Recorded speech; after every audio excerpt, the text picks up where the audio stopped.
الله أكبر الله أكبر الله أكبر لا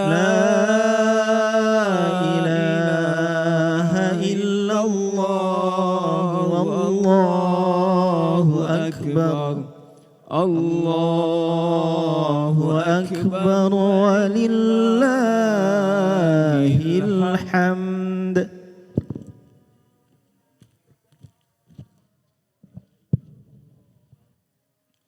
Bismillahirrahmanirrahim. Assalamualaikum warahmatullahi wabarakatuh. Alhamdulillah nahmaduhu wa nasta'inuhu wa nastaghfiruh min sururi anfusina wa min sayyiati a'malina may yahdihillahu fala mudhillalah wa may yudlilhu fala hadiyalah. Asyhadu an la ilaha illallah wahdahu la syarikalah wa asyhadu anna Muhammadan abduhu wa rasuluhu la nabiyya ba'dah. Rabbi shrah li sadri wa yassir li amri wahlul 'uqdatam min lisani yafqahu qawli. Amma ba'du. Jamaah salat Idul Adha Masjid Al-Hikmah BP Wetan yang dirahmati oleh Allah. Pertama-tama marilah kita panjatkan rasa syukur kita kehadirat Allah Subhanahu wa taala. Alhamdulillah walhamdulillah atas segala kenikmatan sehat lahir dan batin, panjang umur, keluangan waktu, serta keluasan rezeki kita di pagi yang penuh berkah ini kita dapat hadir untuk melaksanakan sholat Idul Adha tahun 1447 Hijriah di Masjid Al-Hikmah BP Wetan Gresik. Salat dan salam senantiasa teruntuk Nabi kita Muhammad sallallahu alaihi wasallam. Semoga Allah senantiasa memberi kita kenikmatan, kekuatan untuk senantiasa mengikuti sunnah-sunnah Rasulullah dalam kehidupan sehari-hari, sehingga di akhir hari nanti kita semuanya dapat berkumpul bersama Rasulullah sallallahu alaihi wasallam. Amin ya rabbal alamin. Jamaah salat Idul Adha Masjid Al-Hikmah yang dirahmati oleh Allah, kami mewakili panitia Idul Adha dan Idul Kurban Masjid Al-Hikmah BP Wetan Gresik ingin menyampaikan beberapa informasi tentang pelaksanaan sholat Idul Adha dan proses penyembelihan hewan kurban tahun 1447 Hijriah di Masjid Al-Hikmah BP Wetan Gresik.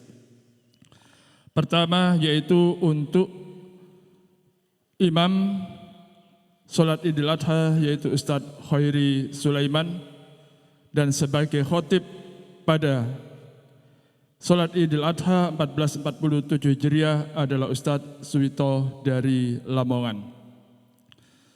Yang kedua, kami menyampaikan tentang informasi penerimaan hewan kurban pada tahun 1447 Hijriah. Alhamdulillah pada tahun ini panitia Idul Kurban Masjid Al-Hikmah telah menerima 8 ekor sapi kurban yang terdiri dari 1 hewan kurban sapi pribadi dari Ibu Haja Nur Saadah BP Raya nomor 6 dan 7 sapi gabungan dari segenap jamaah dan warga BP Wetan dan sekitarnya. Dan untuk hewan kurban kambing hingga malam tadi jam 23 WIB, alhamdulillah terkumpul 12 ekor kambing. Kami atas nama panitia dan takmir Masjid Al-Hikmah mengucapkan jazakumullah khairan katsira atas segala kepercayaan kepada para mudhohi atau yang berkurban yang telah mempercayakan untuk ikut serta berkurban di Masjid Al-Hikmah BP Wetan Gresik. Semoga Allah senantiasa melipat gandakan dan meluaskan rezeki kita semuanya. Amin ya rabbal alamin. Dan untuk proses distribusi seperti tahun-tahun sebelumnya, insya Allah distribusi daging teruntuk pada para yang berkurban Yang kedua untuk segenap warga di RW 6 BP Wetan mulai RT 1 hingga RT 7. Setelah itu warga sekitar BP Wetan dan juga kepada lembaga-lembaga yang menyalurkan daging kurban di wilayah Gresik dan sekitarnya. Dan kami atas nama panitia juga mengucapkan terima kasih kepada segenap para jamaah, para panitia Idul Kurban yang telah meluangkan waktu, tenaga, materi dan lain-lain untuk kelancaran dan kesuksesan proses pelaksanaan sholat Idul Adha dan proses penyembelihan hewan kurban yang insya Allah akan dilaksanakan pagi ini tadi dimulai pada pukul 07.30. Kami mohon doa agar proses penyembelihan hewan kurban nanti bisa berjalan dengan baik, lancar, selamat, dimudahkan dan penuh ridho dan berkah dari Allah Subhanahu wa taala. Amin ya rabbal alamin. Ini yang dapat kami sampaikan mewakili dari Panitia Idul Adha Masjid Al-Hikmah BP Wetan Gresik. Mohon maaf atas segala kekurangan, kekhilafan serta kesalahan dalam proses pelaksanaan sholat Idul Adha serta proses kegiatan pemotongan hewan kurban pada tahun ini. Akhirul kalam, wassalamualaikum warahmatullahi wabarakatuh. As-salatul jami'ah.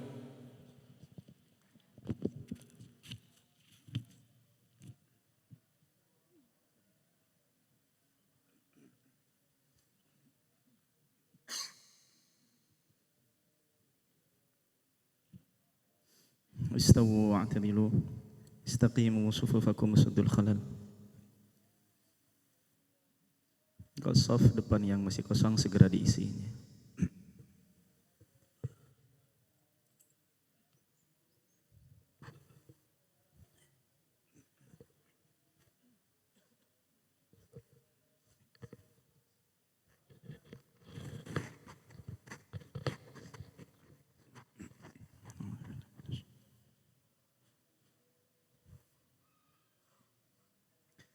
Allahu Akbar.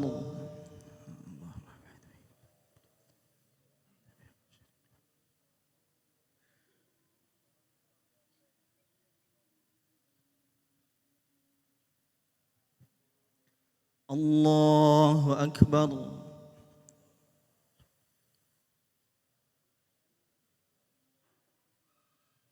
Allahu Akbar.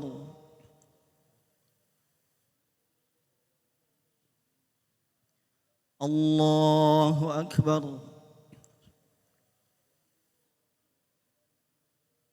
Allahu Akbar.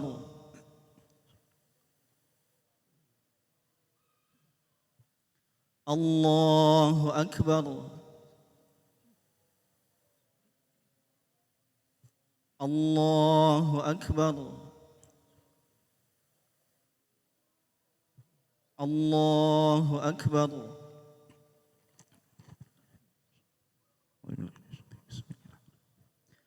Alhamdulillahi Rabbil Alamin, Ar-Rahmanir Rahim, Maliki Yawmiddin, Iyyaka na'budu wa iyyaka nasta'in, Ihdinas siratal mustaqim, صراط الذين أنعمت عليهم غير المغضوب عليهم ولا الضالين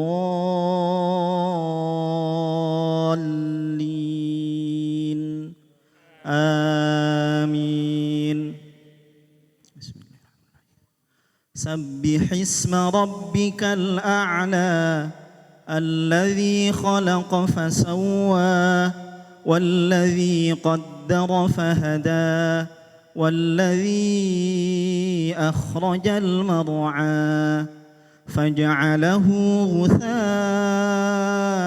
أحوى سنقرئك فلا تنسى إلا ما شاء الله إنه يعلم الجهر وما يخفى ونيسرك لليسرى فذكر إن نفعت الذكرى سيذكر من يخشى ويتجنبها الأشقى الذي يصلى النار الكبرى ثم لا يموت فيها ولا يحيا قد أفلح من تزكى وذكر اسم ربه فصلى بل تؤثرون الحياة الدنيا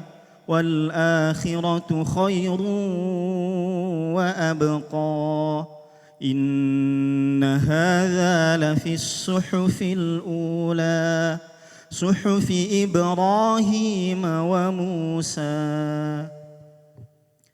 الله أكبر.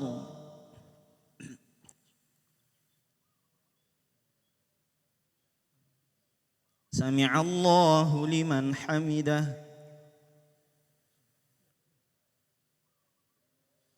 الله أكبر.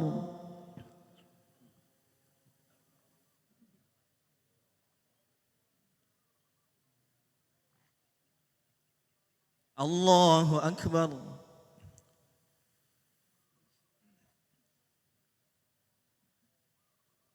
الله أكبر.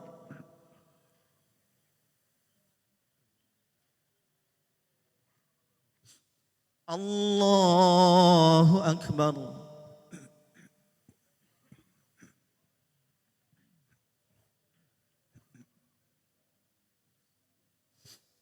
الله أكبر. الله أكبر. الله أكبر. الله أكبر. الله أكبر. بسم الله الرحمن الرحيم. الحمد لله رب العالمين الرحمن الرحيم مالك يوم الدين إياك نعبد وإياك نستعين اهدنا الصراط المستقيم صراط الذين أنعمت عليهم غير المغضوب عليهم ولا الضالين آمين. هل أتاك حديث الغاشية وجوه يومئذ خاشعة عاملة ناصبة تصلى نارا حامية تسقى من عين آنية ليس لهم طعام إلا من ضريع لا يسمن ولا يغني من جوع وجوه يومئذ ناعمة لسعيها راضية في جنة عالية لا تسمع فيها لاغية فيها عين جارية فيها سرر مرفوعة وأكواب موضوعة ونمارق مصفوفة وزرابي مبثوثة أفلا ينظرون إلى الإبل كيف خلقت وإلى السماء كيف رفعت وإلى الجبال كيف نصبت وإلى الأرض كيف سطحت فذكر إنما أنت مذكر لست عليهم بمسيطر إلا من تولى وكفر فيعذبه الله العذاب الأكبر إن إلينا إيابهم ثم إن علينا حسابهم. الله أكبر.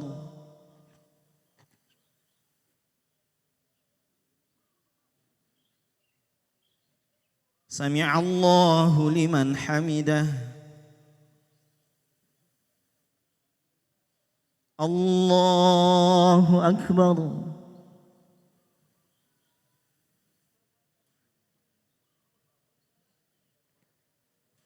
الله أكبر.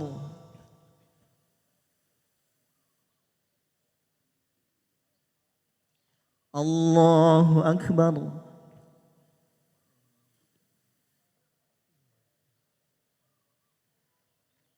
الله أكبر.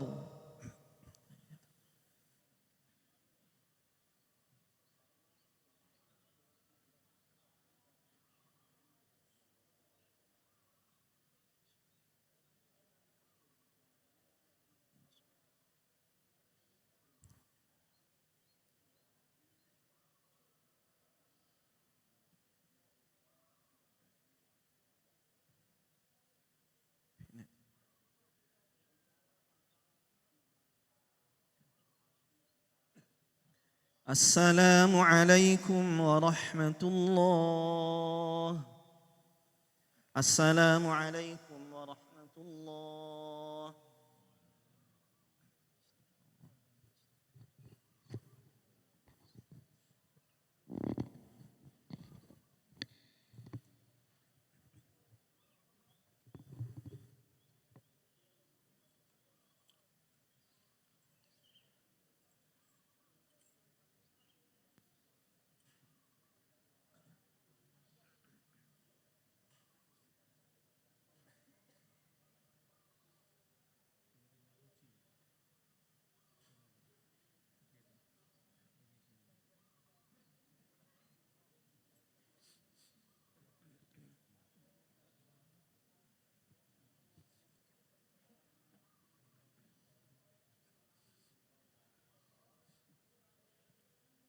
Bismillahirrahmanirrahim. Assalamualaikum warahmatullahi wabarakatuh. Innal hamdalillah nahmaduhu wa nasta'inuhu wa nastaghfiruh wa na'udzu billahi min syururi anfusina wassayyiati a'malina. May yahdihillahu fala mudhillalah wa may yudlil fala hadiyalah. Asyhadu an la ilaha illallah wahdahu la syarikalah fi rububiyatihi wa uluhiyatihi wa asma'ihi wa sifatih. Wa asyhadu anna Muhammadan abduhu wa rasuluh ballaghar risalah wa addal amanah wa nasahal ummah wa jahada fillahi haqqa jihadih. Ya ayyuhalladzina amanu taqullaha haqqa tuqatih wa la tamutunna illa wa antum muslimun. Ya ayyuhan nasu taqu rabbakum alladzi khalaqakum min nafsin wahidah wa khalaqa minha zawjaha wa batha minhuma rijalan katsiran wa nisaa wattaqullaha alladzi tasaaluna bihi wal arham innallaha kana 'alaikum raqiba. Ya ayyuhalladzina amanu taqullaha wa qulu qawlan sadida yuslih lakum a'malakum wa yaghfir lakum dhunubakum wa may yuti'illaha wa rasulahu faqad faza fawzan 'azima. Amma ba'd, fa inna asdaqal hadithi kitabullah wa khairal hadyi hadyu Muhammadin sallallahu alaihi wasallam wa syarral umuri muhdatsatuha wa kulla muhdatsatin bid'ah wa kulla bid'atin dhalalah wa kulla dhalalatin finnar. Ma'asyiral muslimin, jamaah salat Idul Adha yang semoga Allah senantiasa merahmati, memberkahi, melindungi dan menjaga kita semua. Allahu Akbar, Allahu Akbar, Allahu Akbar. La ilaha illallah wallahu akbar. Allahu Akbar walillahil hamd. Sesungguhnya segala puji hanya milik Allah. Kita memujinya, memohon pertolongannya, memohon ampunannya. Kita berlindung kepada Allah dari keburukan jiwa-jiwa kita. Kita berlindung kepada Allah dari kejelekan amal-amal perbuatan kita. Barang siapa yang diberi petunjuk oleh Allah, maka tidak ada satupun yang mampu menyesatkannya. Dan barang siapa yang disesatkan oleh Allah, maka tidak ada satupun yang memberi petunjuk kepadanya. Kita bersaksi bahwa tidak ada Tuhan yang benar melainkan hanya Allah Azza wa Jalla. Tiada sekutu baginya di dalam rububiyahnya, di dalam uluhiyahnya, di dalam asma dan sifatnya. Allah maha sempurna pada zatnya, Allah maha sempurna pada nama dan sifatnya, Allah maha sempurna pada takdir dan perbuatannya. Salawat serta salam semoga senantiasa tercurah kepada Rasulullah sallallahu alaihi wasallam yang telah menunjukkan umatnya ke arah jalan kebaikan dan kebenaran dengan risalahnya Ad-Dinul Islam As-Siratul Mustaqim. Allahu Akbar, Allahu Akbar. La ilaha illallah wallahu akbar. Allahu Akbar walillahil hamd. Bapak, Ibu dan saudara-saudara jamaah salat Idul Adha yang semoga Allah senantiasa merahmati kita semua. Pada kesempatan khutbah hari ini, kami akan membawakan khutbah dengan judul Berguru kepada Nabi Ibrahim alaihissalam dan keluarganya. Ma'asyiral muslimin, jamaah salat Idul Adha yang semoga Allah merahmati kita semua. Di saat kita memperingati Idul Adha, maka sesungguhnya kita diingatkan oleh Allah Azza wa Jalla tentang sosok manusia yang menyejarah, sosok manusia yang melegenda, sosok manusia yang ditahbiskan oleh Allah sebagai uswah hasanah wa qudwah sholihah bagi umat Islam, yakni Nabi Ibrahim alaihissalam. Sebagaimana kita tahu di dalam Al-Quran bahwasanya ada dua manusia yang secara tegas dijadikan oleh Allah Subhanahu wa taala sebagai teladan kebaikan, contoh dari kebaikan yang sangat sempurna. Yang pertama adalah Nabi Ibrahim alaihissalam dan yang kedua adalah Nabi Muhammad sallallahu alaihi wasallam. Di dalam Quran surat Al-Mumtahanah ayat 4, Allah Subhanahu wa taala berfirman, "Qad kanat lakum uswatun hasanatun fi Ibrahim walladzina ma'ah." Sungguh benar-benar ada suri tauladan bagi kalian pada diri Ibrahim dan orang-orang yang bersamanya. Di dalam Quran surat Al-Ahzab ayat 21, Allah Subhanahu wa taala berfirman, laqad kana lakum fi rasulillahi uswatun hasanah liman kana yarjullaha wal yaumal akhir wa dzakarallaha katsiran. Sungguh benar-benar ada pada diri Rasulullah sallallahu alaihi wasallam suri tauladan yang baik bagi liman kana yarjullaha wal yaumal akhir, bagi mereka atau bagi siapa saja yang kemudian berharap bertemu dengan Allah dan juga beriman kepada hari akhir, dan ia benar-benar berzikir kepada Allah dengan zikir yang sangat banyak. Allahu Akbar, Allahu Akbar, Allahu Akbar, la ilaha illallah wallahu akbar, Allahu Akbar walillahil hamd.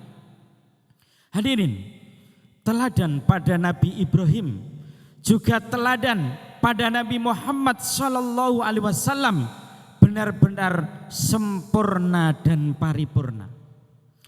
Di dunia ini tidak ada satupun manusia yang sepadan dan selevel dengan Nabi Muhammad sallallahu alaihi wasallam dalam iman dan ketakwaan kepada Allah Subhanahu wa taala, termasuk bahkan juga dalam hal fisik. Adalah Rasulullah sallallahu alaihi wasallam, juga Nabi Ibrahim alaihissalam benar-benar menjadi teladan yang sempurna dan paripurna.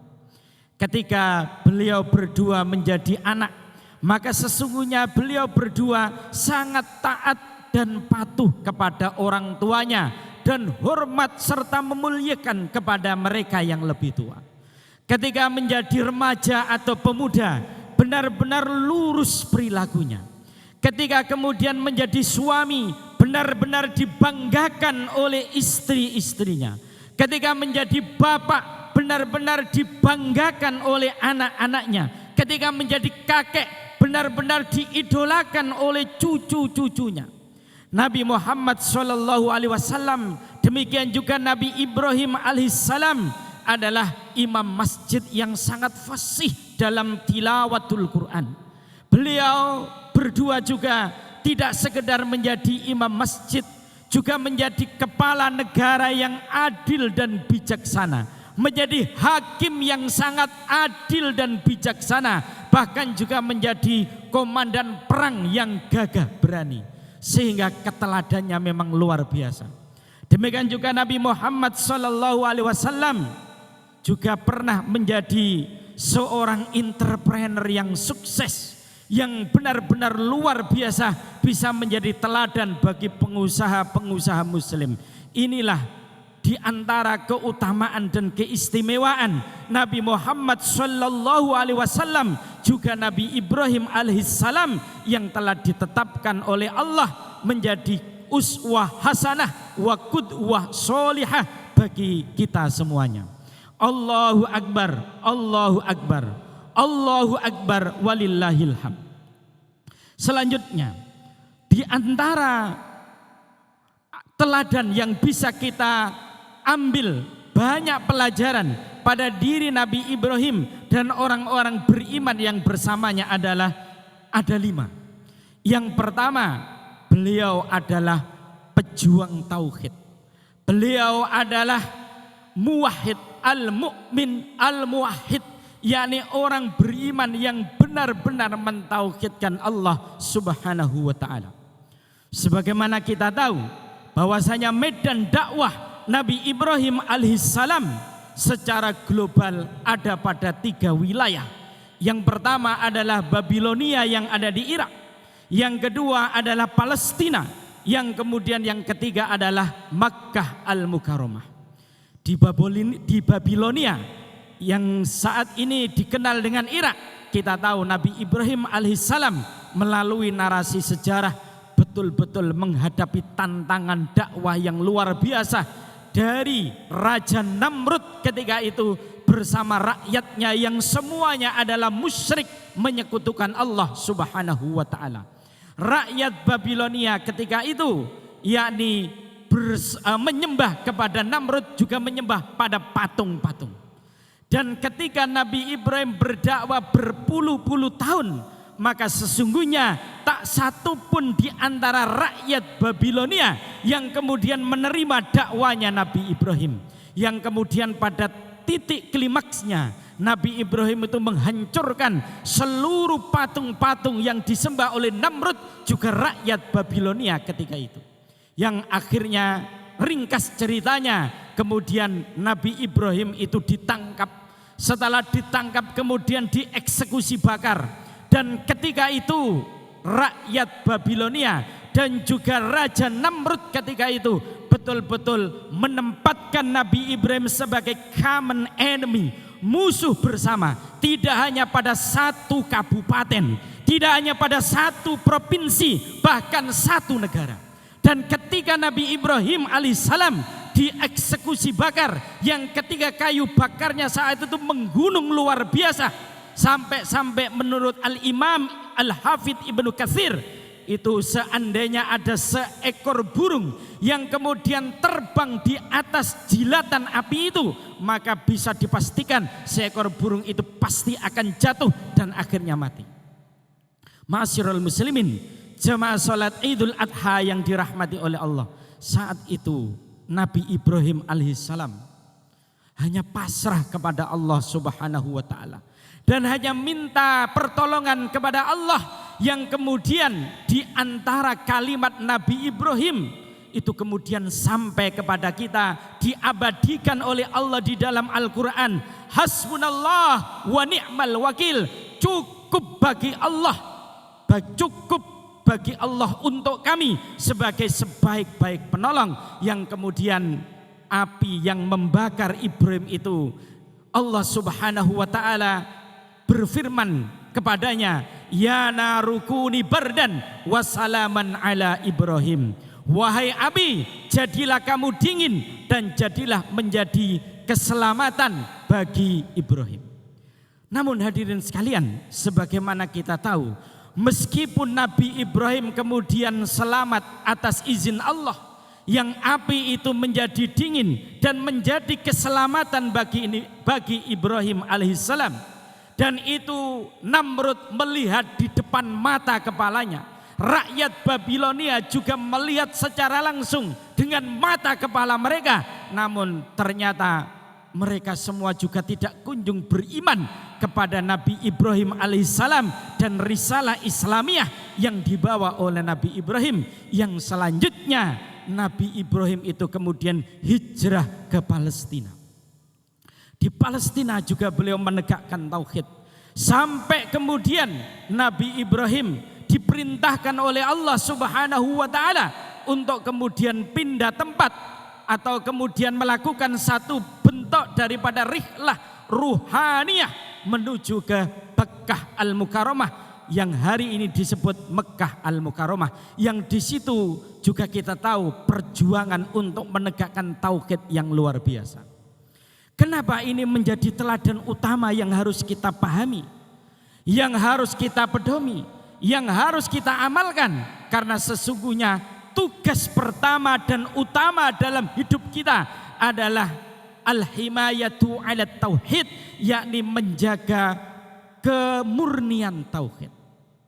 Jadi tugas pertama dan utama kita di muka bumi ini adalah menjaga kemurnian tauhid, agar tauhid kita itu tidak tercampur dengan kesyirikan. Wa ma khalaqtul jinna wal insa illa liya'budun. Tidaklah aku, kata Allah, menciptakan jin dan manusia kecuali hanya untuk beribadah kepadaku. Kata-kata liya'budun bimakna liyuwahhidun, yakni supaya agar mereka itu mentauhidkanku. Tidak hanya ini, jika kita mengenal ada nabi dan rasul, nabi yang jumlahnya ada 124.000, rasul yang jumlahnya ada 313. Sebagian nabi dan rasul yang diceritakan kepada kita ada 25. Misi mereka sama, yakni mentauhidkan Allah Subhanahu wa taala.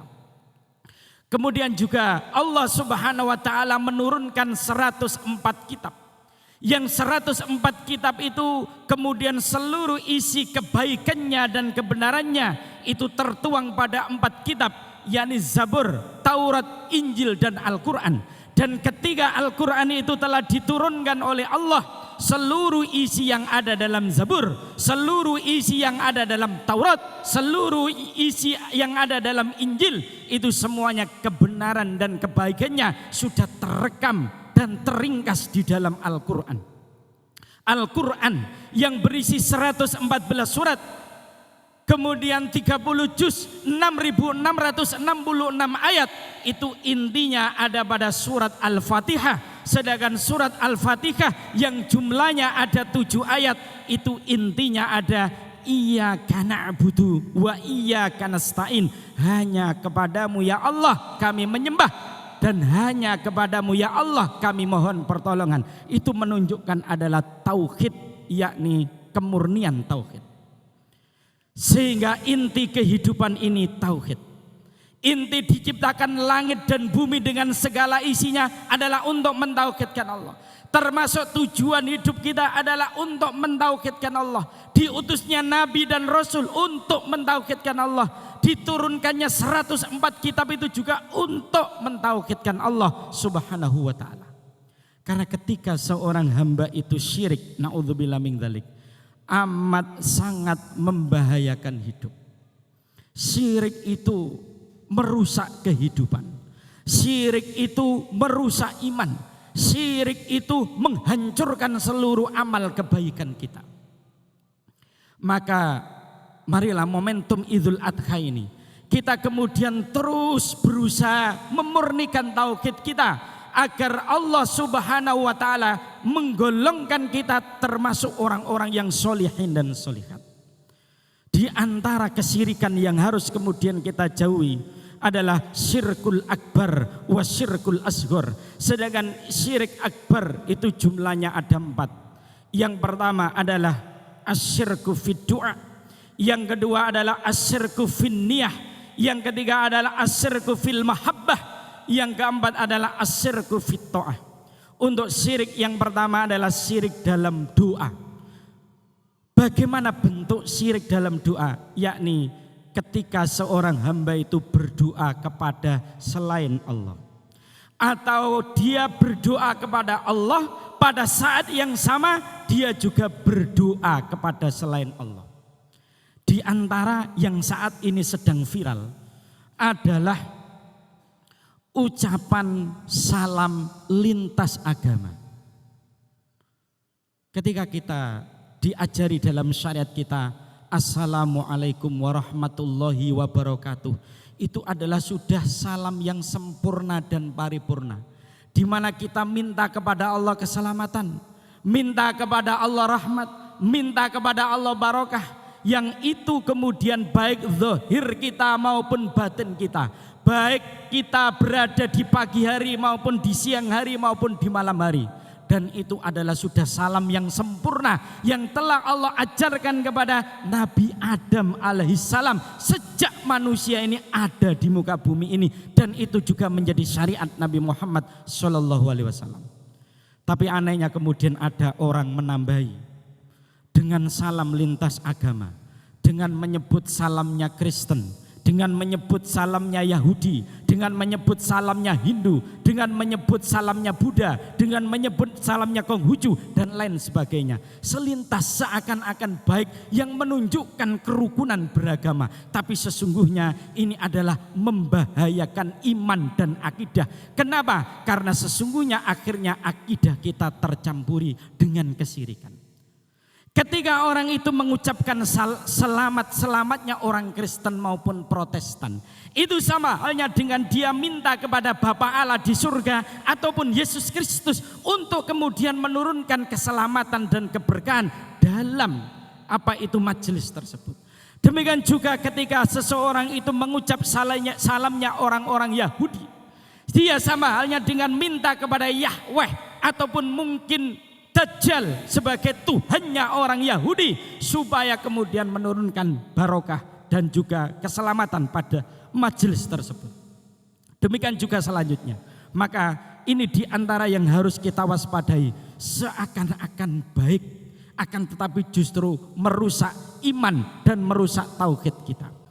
Termasuk juga kesyirikan yang harus kita jauhi adalah asyirku fin niyah. Syirik dalam hal niat, yakni meniatkan ibadahnya itu untuk mendapatkan keuntungan dunia.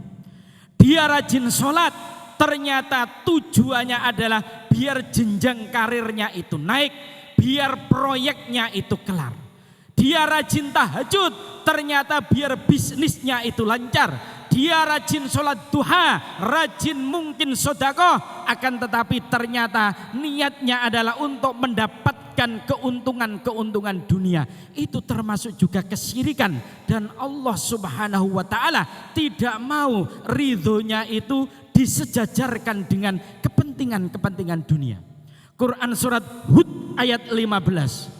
Man kana yuridul hayatad dunya wa zinataha. nuwaffi ilaihim a'malahum fiha wa hum fiha la yubkhasun.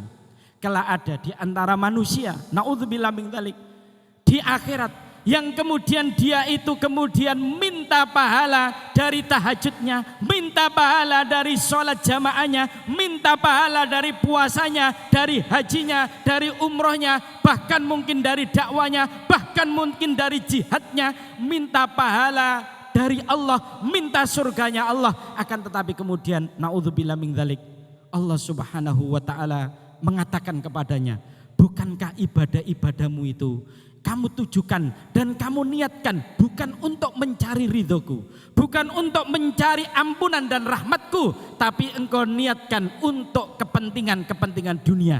Inilah yang disebut dengan ibadah dengan cita rasa dunia, dan itu juga bagian dari kesyirikan.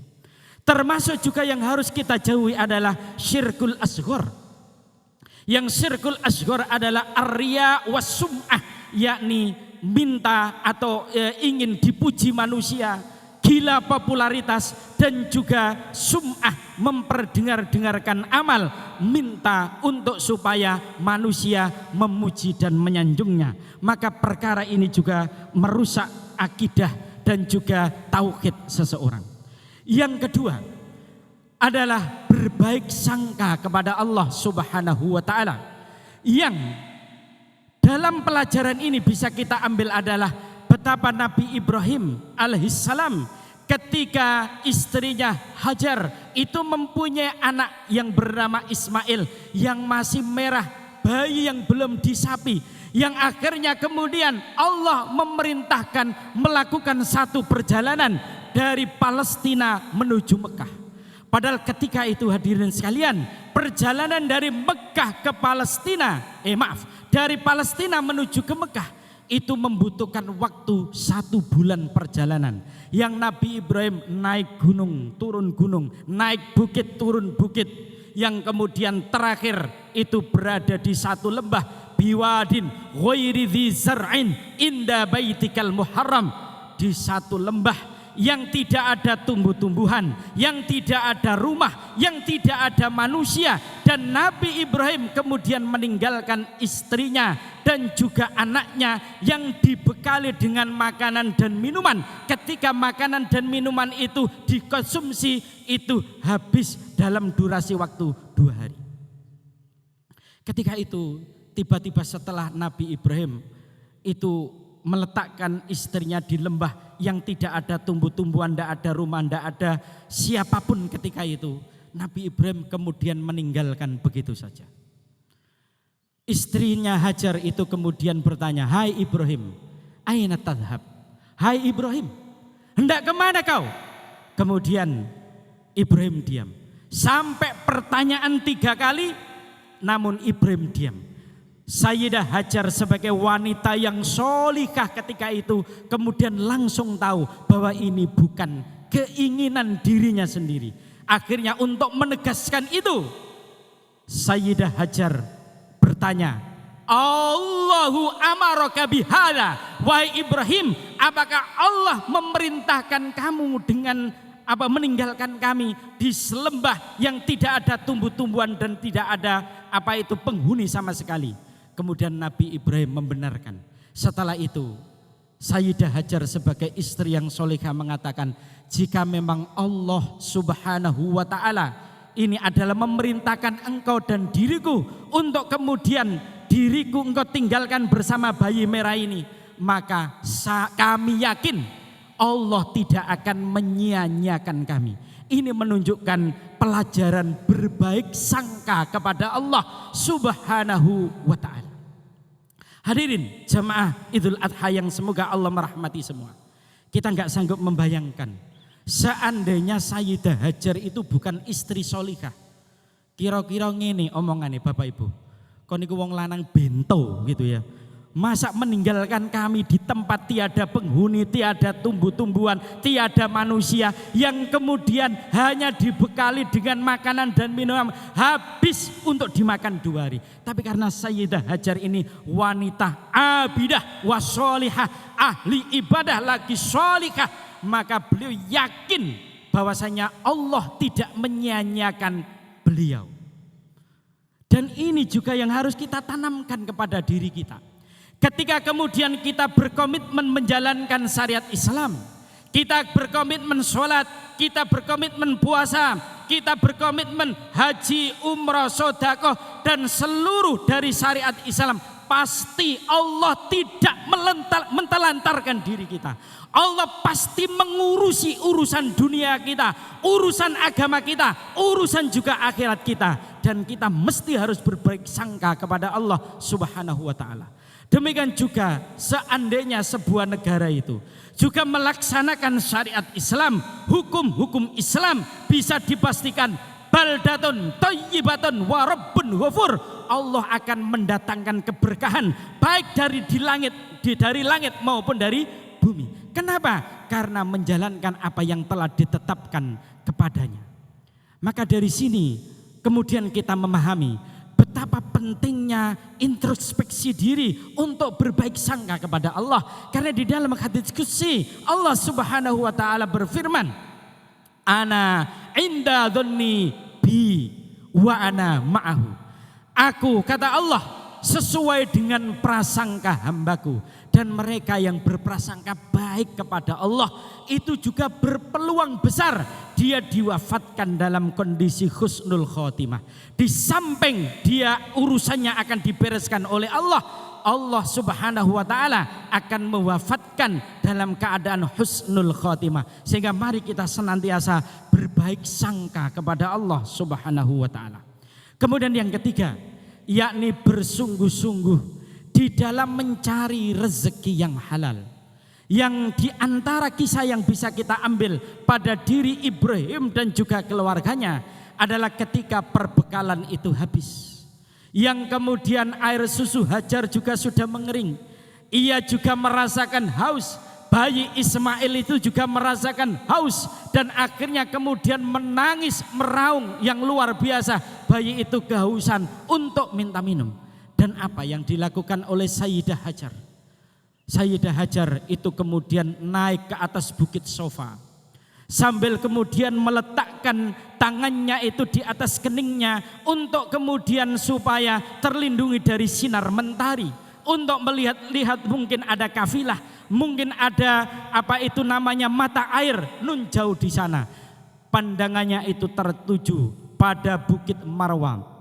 Akhirnya kemudian ketika ia merasa di sana ada oase atau mata air, dia berlari-lari dari Sofa ke Marwah. Dari Marwah ke Sofa lagi, berkali-kali selama 7 kali yang kemudian kita kenal dengan ibadah sa'i itu. Maka kemudian ternyata Allah Subhanahu wa ta'ala benar-benar tidak menyia-nyiakan beliau berdua. Ternyata mata air yang dicari-carinya justru dekat dengan bayi Ismail itu, yang kemudian hari ini kita kenal dengan air Zam-Zam yang telah diminum oleh bermiliar-miliar manusia, bertriliun-triliun manusia, akan tetapi sumber dari air Zam-Zam itu tidak habis. Dan ini juga menunjukkan kemuliaan dan keberkahan dari Allah Subhanahu wa ta'ala yang kemudian Allah berikan kepada hambanya yang sholihin was sholihat. Hadirin jamaah sholat Idul Adha yang dirahmati oleh Allah. Kita kemudian dalam menjalani hidup, baik kita itu masih bujangan, maupun apalagi sudah punya istri, maupun punya anak. Mari kemudian yang kita cari dalam nafkah kita adalah yang jelas halalan thayyibah. Jangan sampai kemudian kita itu tidak mempedulikan aturan-aturan agama sehingga kemudian yang dilarang itu kemudian kita terjang.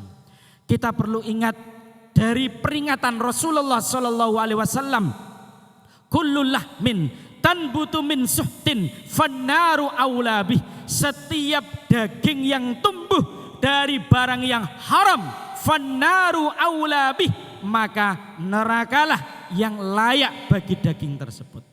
Dan ingat hadirin sekalian, yang diharamkan oleh Allah tidak hanya babi. Nasi yang kita makan itu juga bisa haram jika cara mendapatkannya dengan cara culas, dengan cara curang, dengan cara menipu, dengan cara korupsi. Yang haram itu tidak hanya whisky atau khamr, akan tetapi wedang kopi itu juga bisa menjadi haram ketika cara mendapatkannya ataupun cara membelinya dari uang korupsi atau dari uang mencuri.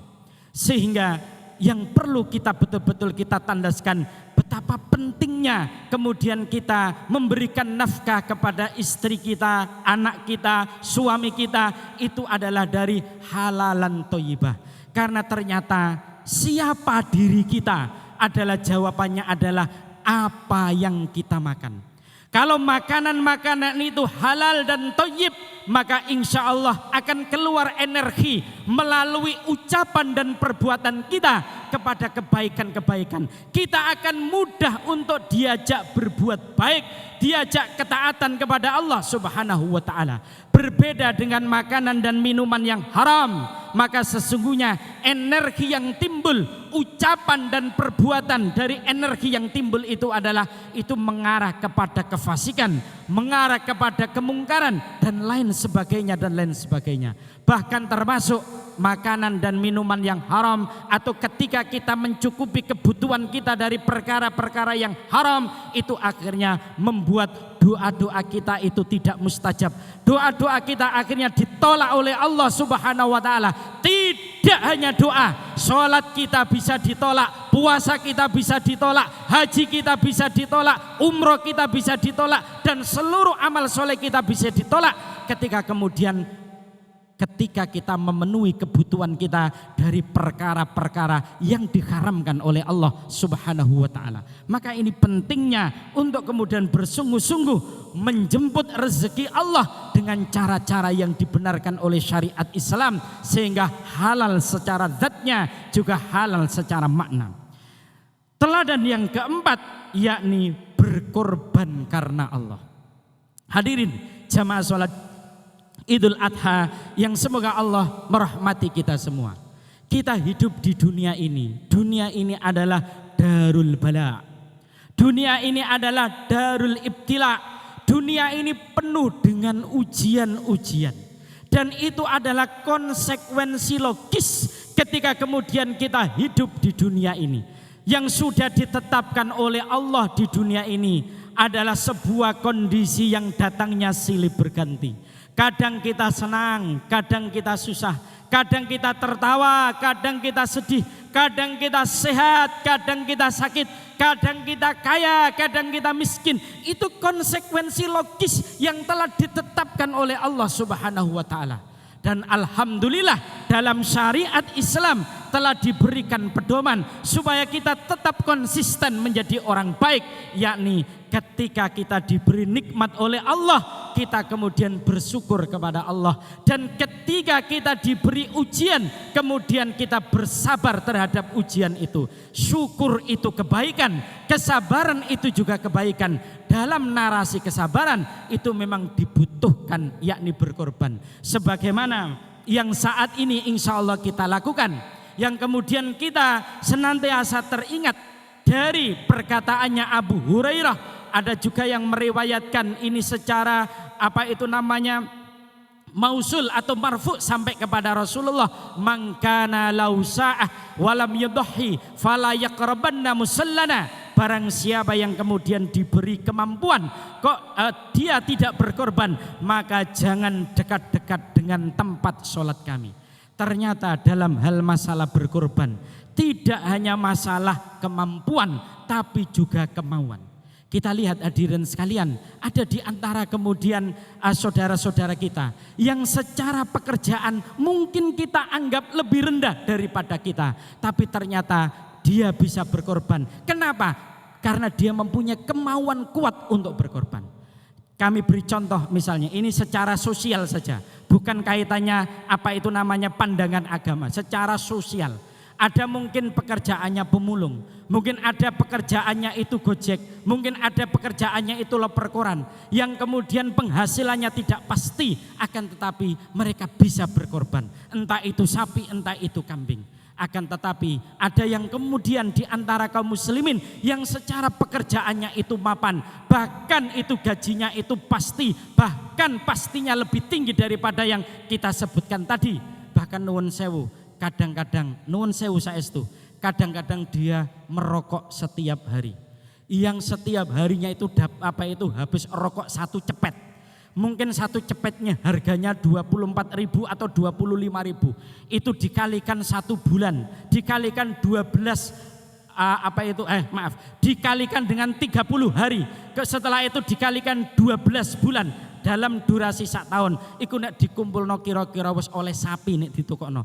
Tapi ketika saat korban ada yang kemudian merasa tidak mampu korban, itu berarti kemauannya kurang tinggi di dalam berkorban. Padahal di dalam agama kita berkorban untuk Allah itu menjadi kewajiban yang sangat kemudian diperintahkan. Fasholli lirabbika wanhar, maka tegakkanlah salat dan berkorbanlah. Yang terakhir, teladan dari Nabi Ibrahim adalah dalam hal mendidik keluarga. Sebagaimana kita tahu melalui narasi sirah nabawiyah, bahwasanya di antara anak turun Ibrahim yang kemudian dipilih oleh Allah menjadi nabi dan menjadi rasul itu jumlahnya lebih dari 18.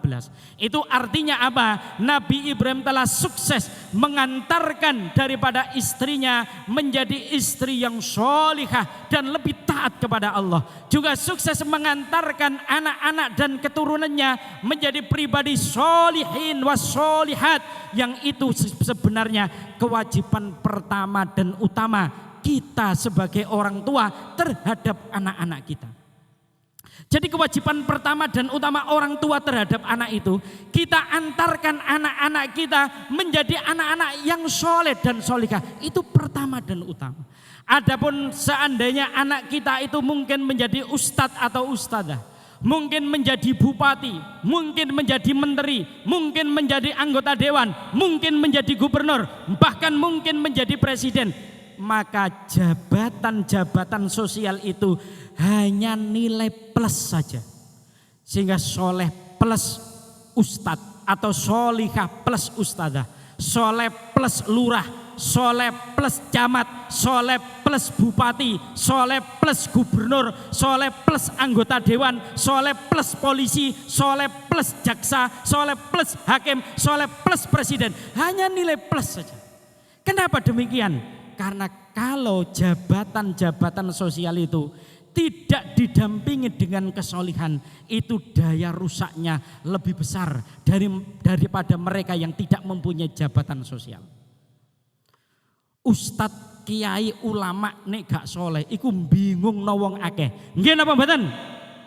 Iya, kalau tidak soleh dan solihah itu bingungkan orang banyak dan akhirnya membuat stigma kekecewaan orang banyak. Demikian juga jabatan-jabatan sosial yang lainnya, entah itu lurah, camat, bupati, gubernur dan seterusnya. Kalau kemudian tidak soleh, yang bingung ini adalah orang-orang yang dipimpinnya. Bukan dia bingung memikirkan rakyatnya, tapi rakyat bingung memikirkan mereka. Ini kalau tidak didampingi dengan kesolihan. Maka pelajaran penting yang bisa kita ambil pada diri Nabi Ibrahim alaihissalam dan juga keluarganya dan orang-orang yang bersamanya, orang-orang yang kemudian beriman kepadanya adalah betapa Nabi Ibrahim itu sukses mengantarkan putra-putrinya menjadi generasi yang solihin dan solihah. Jangan sampai kita bangga anak kita mungkin menguasai ilmu-ilmu umum, tapi ternyata anak kita wudu dengan benar atau wudunya itu bagaimana benar atau tidak kita tidak tahu. Bagaimana sholatnya kita juga tidak tahu. Bagaimana anak-anak putri kita menutup aurat kita juga tidak tahu. Demikian juga perkara-perkara yang lain dalam syariat Islam. Kalau anak kita sukses dalam duniawi, akan tetapi dia itu miskin dalam hal ukhrawi, kaitannya sholatnya, kaitannya wudunya, ternyata itu amburadul. Ketahuilah, na'udzubillah min dzalik, kita telah menjadi orang tua yang durhaka sebelum anak kita durhaka kepada kita.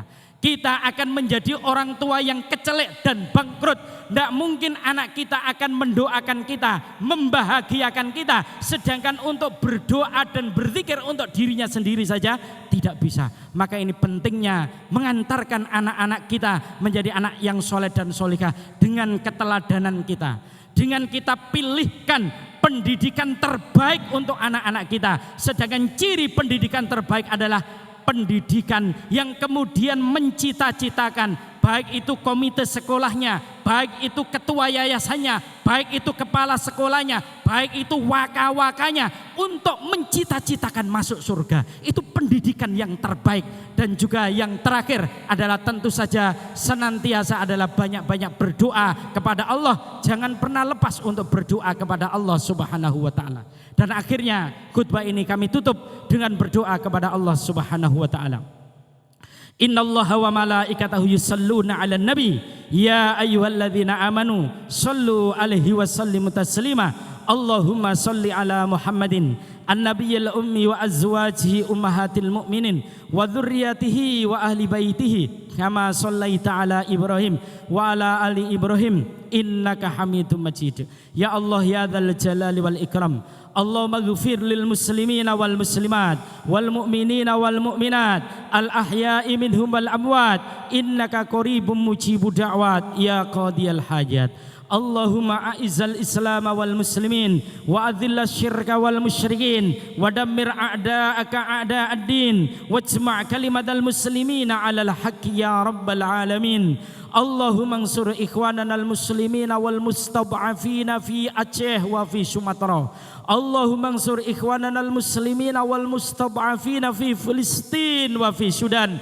Allahumma ansur ikhwanana al muslimina wal mustad'afina fi Iran wa fi Yaman wa fi Libya wa fi kulli makan wa zaman wa fi biladina Indonesia. Allahumma ansur ikhwanana al muslimina wal mujahidina fi kulli makan wa zaman.